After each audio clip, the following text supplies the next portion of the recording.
It's a story we've been following for months. The Navajo Nation has finally come up with an agreement with an energy company for the transportation of uranium ore through their land. The Navajo Nation wants to make sure the movement of uranium through their land doesn't have any physical or environmental impacts. Historically, the mining industry here left scars in the community. We have a lot of people living today with the lingering health effects of that exposure prior to heightened safety measures. The company Energy Fuels has federal permission to extract uranium at their Pinyon Plain mine and drive it on highways to their mill in Utah. Last year, when Energy Fuels started doing this, the Navajo Nation pushed back. When the first 2 trucks went through on July 30th, we were only given about a half hour's notice. After 6 months of negotiations, the nation and company reached a deal. Better communication and proper notification.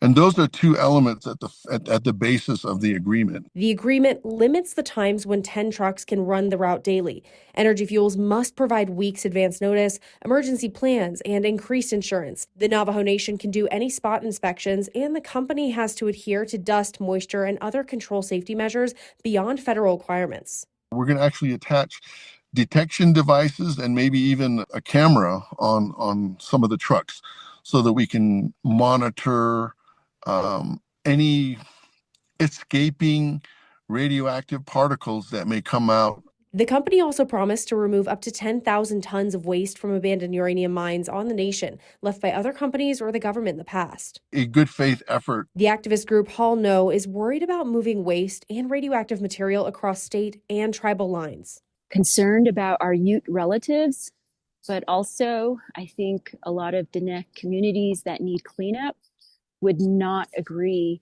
to have their wastes shipped off to another Indigenous nation. They'd rather see mining gone altogether from the area. All of these things that have happened in the recent past, there's a lot of Diné organizing and a lot of resistance to not just uranium, but there's hydrogen and helium and fracking, and we don't know what's, slated to come. Energy Fuels CEO said he's honored that the Navajo Nation worked with the company, quote, in good faith to address their concerns and ensure that uranium ore transportation through the Navajo Nation will be done safely and respectfully. Lillian Donahue, ABC 15, Arizona.